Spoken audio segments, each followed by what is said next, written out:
कृष्णा गाडगीळ आणि sons limited 1832 पासून। पुण्यातील जैन बोर्डिंग जमीन व्यवहार रद्द, सूत्रांची माहिती तर विशाल गोखलेंची व्यवहारातनं माघार घेतल्याची माहिती। गोखले बिल्डरकडून ट्रस्टींना जमीन व्यवहार रद्द करण्यासाठी पत्र, ट्रस्टी देखील जमीन व्यवहार रद्द करण्यासाठी सकारात्मक। जैन बोर्डिंग प्रकरणामध्ये धर्मादाय आयुक्तांनी 230 कोटी गोठवले, प्रक्रिया पूर्ण होईपर्यंत ट्रस्टीला 230 कोटी काढता येणार नाहीत, धर्मादाय आयुक्तांचे निर्देश। पुणे जैन बोर्डिंग व्यवहार रद्द झाल्यानंतर आता दोन्ही बाजूंनी तो रद्द झाला पाहिजे अशी मागणी। माझी लढाई संपलेली नाही, सुरू झाली आहे। दंगेकरांची भूमिका तर भाजप आहे म्हणून मोहळ आहेत, दंगेकरांचा निशाणा। तर जैन बोर्डिंग प्रकरणासंदर्भात चंद्रकांत पाटलांनी लिफाफा दाखवला असेल। जैन बोर्डिंग जमीन व्यवहार रद्द करण्याच्या पत्रावरून दंगेकरांचं विधान, तर फडणवीसांनी बैठक घेतली तेव्हाच समजलं आता हा विषय संपणार, दंगेकरांची प्रतिक्रिया। गोखले बिल्डरनं ट्रस्टींना जमीन व्यवहाराचे 230 कोटी परत द्यावे, गोखले बिल्डरची ट्रस्टींकडे मागणी। तर जैन बोर्डिंग जमीन व्यवहार प्रकरणासंदर्भात राजू शेट्टींची माहिती, पूर्ण व्यवहार रद्द होईपर्यंत लढा संपणार नाही, शेट्टींची भूमिका। लोकांची भावना लक्षात घेऊन जैन बोर्डिंग व्यवहार रद्द, पुरावे नसताना आरोप करणं योग्य नाही, याची सखोल चौकशी होईल, मंत्री पंकज भोयर यांची माहिती। रवींद्र धंगेकर आज पुण्यातील जैन बोर्डिंगला भेट देणार, धंगेकर जैन मुनींची भेट घेतल्यानंतर पत्रकार परिषद घेणार। मोहळांनी जैन मुनींची भेट घेतली होती, आज धंगेकर त्यांची भेट घेणार। दरम्यान या प्रकरणामध्ये धंगेकरांकडून मोहळांवर आरोप।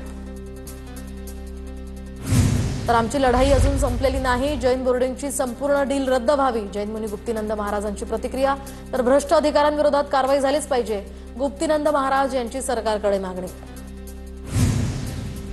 नाशिकमध्ये आज जैन समाजाचा मोर्चा निघणार, तर पुण्यातील जैन बोर्डिंग प्रकरणी नाशिकमध्ये जैन समाज आक्रमक। दरम्यान विरोधी पक्षांकडून सुद्धा जैन समाजाच्या मोर्चाला पाठिंबा मिळाल्याची माहिती। मृत डॉक्टर तरुणीने आरोपी बदनेवर अत्याचाराचा मोघम आरोप केल्याचा आरोपीच्या वकिलांचा युक्तिवाद। गोपाल बदनेच्या पोलीस कोठडीला आरोपीच्या वकिलांचा विरोध, तर आरोपी गोपाल बदनेला 5 दिवसांची पोलीस कोठडी। तर महिला डॉक्टरच्या आत्महत्येशी निंबाळकरांचा काहीही संबंध नाही, फलटण दौऱ्यामध्ये मुख्यमंत्री फडणवीसांनी आरोप फेटाळले, प्रत्येक गोष्टीमध्ये राजकीय भूमिका सहन करणार नसल्याचाही इशारा। फलटणमधील महिला डॉक्टर आत्महत्या प्रकरणी रमेश पाटील यांचा रणजित सिंग निंबाळकरांना फोन, तर डॉक्टर महिलेला न्याय मिळाला नाही तर तुम्ही फटके खाणार अशी धमकी। फलटण प्रकरणाची एसआयटी मार्फत चौकशी व्हावी आणि दोषी अधिकाऱ्यांवर कोणतीही दया न दाखवता कारवाई व्हावी, माजी खासदार जोगेंद्र कवाडे यांची माहिती। महिला आयोगाच्या अध्यक्षा रुपाली चाकणकर आज फलटण दौऱ्यावर, तर महिला डॉक्टर आत्महत्या प्रकरणी रुपाली चाकणकर फलटणला जाणार। रुपाली चाकणकर डॉक्टर आत्महत्या प्रकरणाचा संपूर्ण आढावा घेणार। केंद्रीय गृहमंत्री अमित शहा आज मुंबई दौऱ्यावर, शहा सह्याद्री अतिथीगृहामध्ये सर्वपक्षीय नेत्यांसोबत आज बैठक घेणार। ठाकरेंच्या शिवसेनेचा आज मुंबईमध्ये निर्धार मेळावा, आदित्य ठाकरे मतदार याद्यांमधील घोळांसंदर्भात बोलणार, तर राहुल गांधींप्रमाणे ते मतदार यादीतील घोळाचं सादरीकरणही करणार। सरन्यायाधीश भूषण गवईंवर बूट फेकल्याप्रकरणी आज सुनावणी होण्याची शक्यता, सकाळी 11 वाजता सुप्रीम कोर्टात या संदर्भातली सुनावणी होण्याची शक्यता। वंचित बहुजन आघाडीचा आज पुण्यात मोर्चा, प्रकाश आंबेडकरांच्या नेतृत्वामध्ये या मोर्चाचं आयोजन, महायुती सरकार विरोधात मोर्चा काढला जाणार। कर्जमाफी होईपर्यंत आंदोलन मागे घेणार नाही, बच्चू कडू आक्रमक, तर कर्जमाफीचं लेखी आश्वासन मिळेपर्यंत माघार नाही, बच्चू कडूंची भूमिका।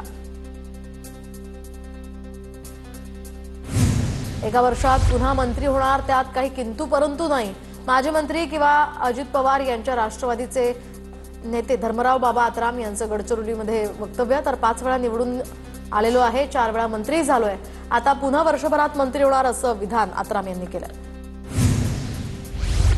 सोलापुरातील माजी आमदारांच्या भाजप प्रवेशाची तारीख निश्चित, राजन पाटील, यशवंत माने, रणजित सिंग शिंदे करणार भाजपात प्रवेश, 29 ऑक्टोबरला माजी आमदारांचा भाजपात प्रवेश होणार। देशव्यापी एसआयआर संदर्भात निवडणूक आयोगाची आज पत्रकार परिषद, दुपारी 4:30 वाजता या पत्रकार परिषदेचं आयोजन। रोहित पवार नवी मुंबई पोलीस आयुक्तालयामध्ये जाणार, तर बिवलकर भूखंड वाटप घोटाळा प्रकरणी रोहित पवार आयुक्तांची भेट घेणार। काँग्रेसनं देशात बॅलेट पेपरच्या माध्यमातून 70 वर्ष मतचोरी केली, त्यामुळे काँग्रेसला मतचोरीवर बोलण्याचा अधिकार नाही, भाजपचे प्रदेश सरचिटणीस विजय चौधरी यांची टीका। नागपूरमध्ये मुख्यमंत्री फडणवीसांच्या हस्ते अरहम अॅनिमल अँब्युलन्स सेवेचा शुभारंभ। नागपुरातील मुख्यमंत्र्यांच्या शासकीय निवासस्थानी हा सोहळा संपन्न।